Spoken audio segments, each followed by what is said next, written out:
घोरं करुणावतारं संसारसारं भुजगेन्द्रहारं सदा वसन्तं हृदयारविन्दे भवं भवानी सहितं नमामि।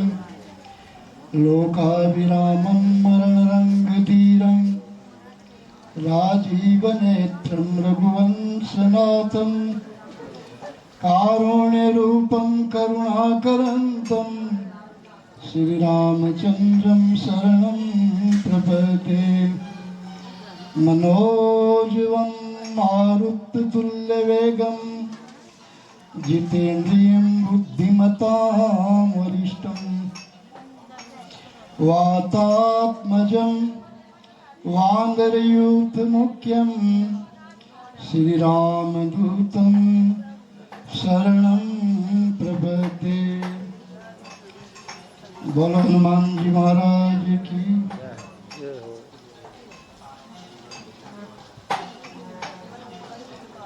सभी कलाकारों की कला को सम्मान देते हुए सबको धन्यवाद देता हूँ। और बालाजी महाराज के पावन प्रांगण में सत्संग का आनंद हो रहा है। इसके मूलभूत अजय लाल जी प्रजापति एवं उनके सपुत्रों सहित उनको आशीर्वाद देता हूँ। सत्संग में मानव का कल्याण होता है। तात स्वर्ग, लोग बोलते हैं स्वर्ग, स्वर्ग में बहुत आनंद आता है। तात स्वर्ग अपवर्ग सुख। स्वर्ग में देवता रहते हैं, बहुत प्रकार के विभिन्न भोग भोगते रहते हैं। और टूटा फूटा भोग इस मृत्यु लोक के लोगों को भी मिलता है।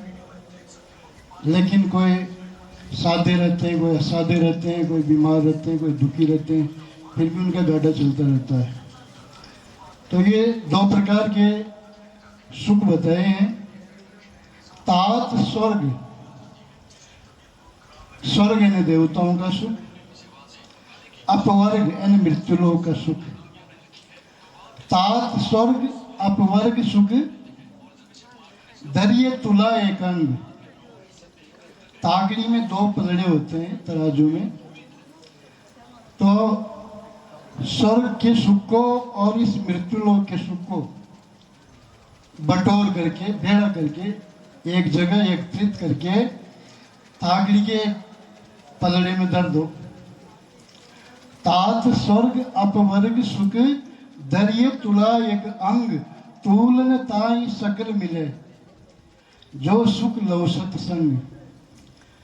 लव कहते हैं जो आग का पलकारा मारते हैं ना। आग का पलकारा के बराबर जो समय होता है, इतना सा समय यदि मानव सत्संग में निकाल देता है तो वो उन दोनों सुखों से बढ़कर के होता है। कौन? उस सत्संग का जो लवमात्र का जो सुख मिलता है वो। इसलिए सत्संग की जो महिमा है वो अपार है, अपरंपार है। हनुमान जी महाराज का ये प्रांगण है और हनुमान जी महाराज को प्रसन्न करने के लिए ये सत्संग चल रहा है।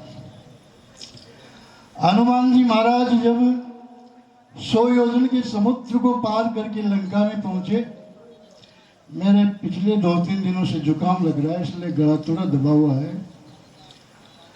तो मातेश्वरी जगदम्बा की खोज करने के लिए गए थे। जैसे तैसे करके वो अशोक वाटिका में पहुंच गए। विभीषण जी के द्वारा कोई भी निमित्त बना, अशोक वाटिका में पहुंचे। अशोक वाटिका में माता सीता से परिचय करने की अभिलाषा तो प्रबल थी ही, लेकिन उन्होंने विचार किया कि मैं किस प्रकार परिचय करूं, पहले कैसे मिलूं, पहले क्या चर्चा करूं। फिर उनको एक याद आया कि मैं माता को भगवान की कथा सुनाऊं तो शायद ये प्रसन्न हो जाएगी। तो हनुमान जी माता सीता को राम जी की कथा सुनाने लगे। राम जी की कथा सुनाने लगे तो सीता जी ने कहा कि जो इतनी सुंदर मेरे स्वामी की कथा सुना रहे हैं वो मेरे सामने क्यों नहीं आते। तब हनुमान जी महाराज सीता जी के सामने प्रकट होते हैं और कहते हैं, माता मैं भगवान राम का दूत हूं और भगवान राम का समाचार लेकर के मैं आपके तक आया हूं, आपको सुनाने के लिए कि भगवान राम सुरक्षित हैं और भगवान राम आपकी खोज में लगे हुए हैं। भगवान आपको चाहते हैं और अति शीघ्र ही रावण के चुंगल से आपको छुड़ा लेंगे। ऐसा आश्वासन देने के लिए मैं आया हूं। तो माता जी ने विश्वास नहीं किया। क्यों नहीं किया? कि रावण एक साधु का वेश धारण करके आया था। इस दुनिया में साधु का वेश तो सबसे पवित्र होता है ना।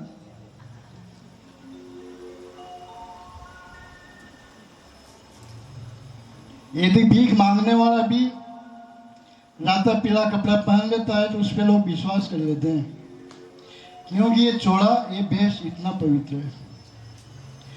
तो माता जी ने सोचा कि रावण एक साधु का वेश धारण करके आया था, कितना पवित्र वेश धारण करके आया था, और उन्होंने हमारे साथ में छल विद्या की, मेरे स्वामी से बिछड़ा दिया। अब न मालूम तुम किस भावना से आए हो, मैं तुम्हारी बातों पे विश्वास नहीं करती। तो हनुमान जी ने कहा, माता मैं भगवान राम का दूत हूं, तो इसके लिए कोई गुप्त पहचान बतानी पड़ती है ना, तभी लोग विश्वास करेंगे। तो सब माताएं जो होती है ना, वो अपने पति का नाम डायरेक्ट नहीं लेती। आजकल की औरतें तो ले लेती है, उनको तो चाव रहता है नाम लेने का, ये हमारे हस्बैंड है, ये हमारे वो है, ये हमारे वो, क्योंकि उनके ऐसा हो गया है ना। लेकिन जो पुरानी माताएं हैं उनका एक नाम लेने का तरीका होता है, ये मेरे पपुड़ा के पिताजी हैं या मेरी बेटिया के पिताजी, ऐसे वो नाम लेती हैं। तो माता सीता जी राम जी को करुणा निदान कह के पुकारती थी। कहीं भी चर्चा चलती थी महिलाओं में औरतों में, तो वो यही कहती थी, मैं हमारे करुणा निदान को ये पसंद है, हमारे करुणा निदान को वो पसंद है। तो ये माता सीता जी का गुप्त नाम था, इसको कोई नहीं जानता था। तो हनुमान जी क्या कहते हैं, राम दूत में मातु जानकी, सत्य सत्य करुणा निदान की। मैं करुणा निदान की सत्य का के कहता हूँ कि मैं भगवान राम का दूत हूँ, मेरे प्रति आप कोई गलत विचार न करें। तब माता जी ने वो करुणा निदान की शब्द खाई और करुणा निदान जो नाम उन्होंने पुकारा, तो माता ने मन में विचार किया कि ये तो मेरा एक पर्सनल गुप्त नाम है और इसको ये जानते हैं, इसका मतलब ये भगवान की सेवक है। तो माता ने प्रसन्न हुई कि तुम इतना अपार लंबा चौड़ा समुद्र पार करके अपनी जान जोखिम में डाल करके मेरे तक आए हो, इसलिए मैं यदि अयोध्या होती ना तो मैं तुमको बहुत बड़ी इनाम देती, बहुत बड़ी पारितोषिक देती, जिससे तू प्रसन्न हो जाता। लेकिन मैं तो यहाँ रावण के बंदी खाने में हूं, मैं क्या दे सकती हूँ। तब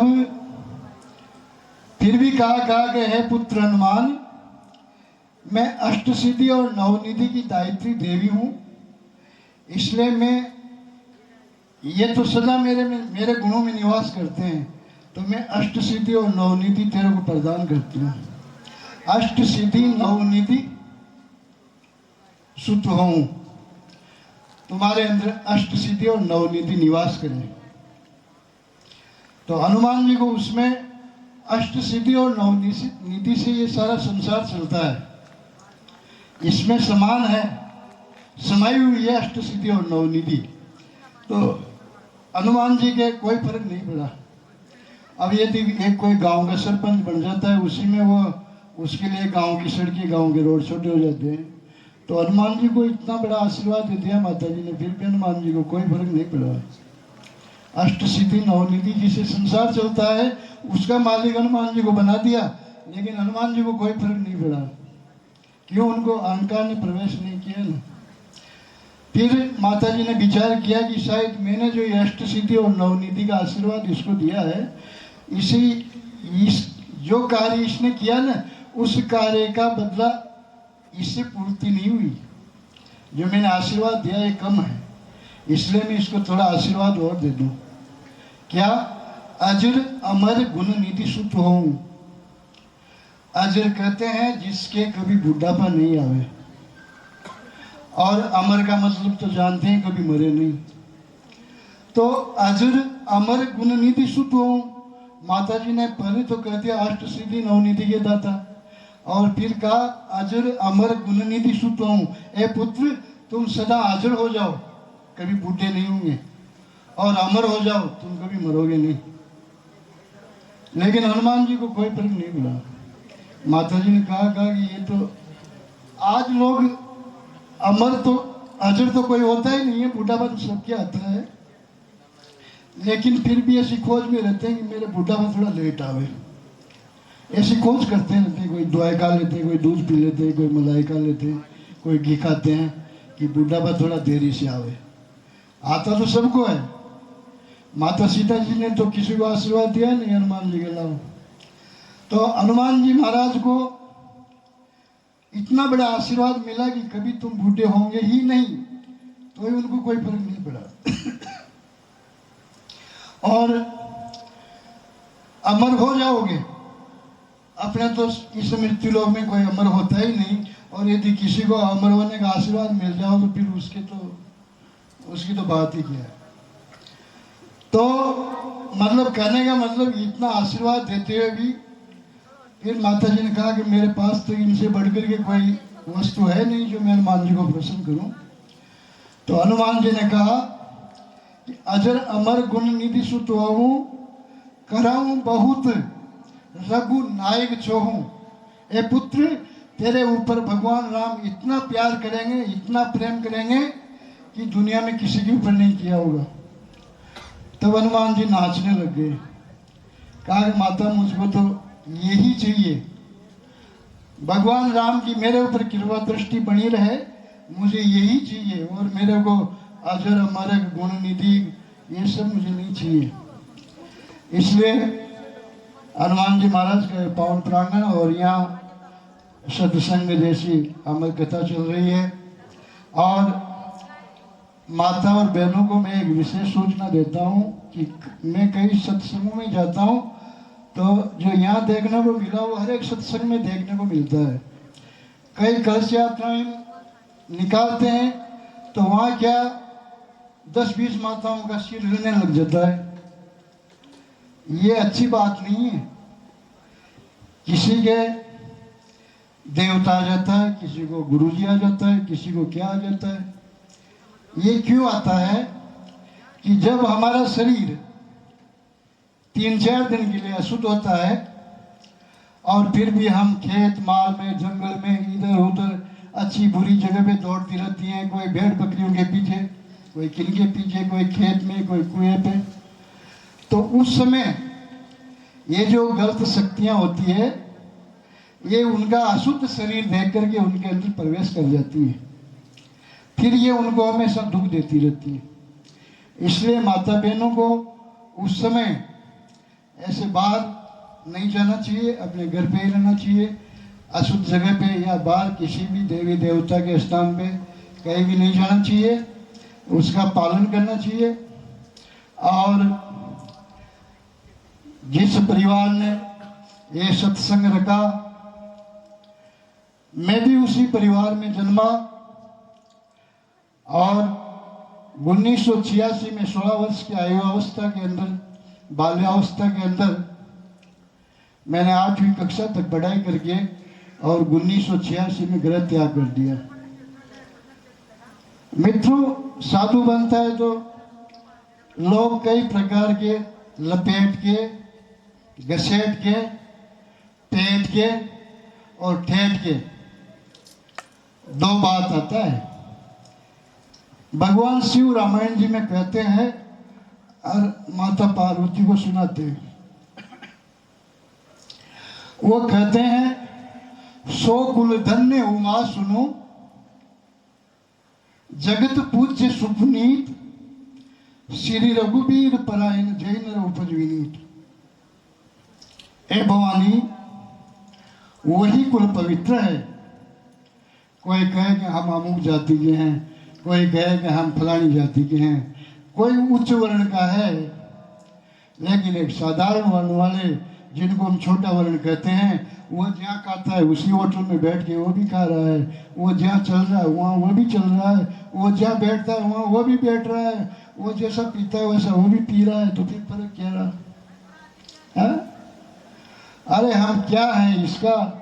यदि हमारे पास में गरिमा नहीं है तो फिर क्या काम का? तो सो कुल धन्य उमा सुनो, जगत पूज्य सुपुनीत, श्री रघुवीर परायण जय नर उपज विनीत। सवरी से भी यही कहा, ए सवरी, मैं जाति पाति को नहीं मानता।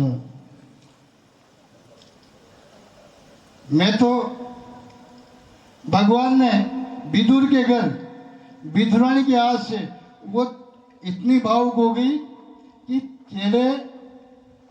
केले में जो गुड़ निकलता है जिसको अपन खाते हैं उसको तो फेंक रही है और छिलके खिला रही है। और भगवान ये नहीं कह रहे कि तुम क्या कर रही हो, मुझे छिलके खिला रही हो। उसके अंदर की जो खाने की पदार्थ है उसको तो तुम फेंक रही हो। वो ये नहीं कह रहे हैं, क्यों? भगवान भावुक हो गए ना, इसलिए भगवान तो भाव के भूखे हैं। जाति पाति तो तुमको तुम्हारे कर्मों से मिली है। हमारा भारत देश कर्म प्रधान देश है। कर्म प्रधान विश्व करेरा का, जो जिस करे सो तिस फल चागा। यदि मानव नीच वर्ण में भी है तो वह शुद्ध और उज्ज्वल अपना कर्म बना सकता है और वह पूज्य हो सकता है। लेकिन ऐसे भी लोग होते हैं जो समाज में दिखाई कुछ अलग रूप से देते हैं और वो उनके एकांत में कुछ अलग रूप से होते हैं। वो समाज के साथ छलावा करते हैं।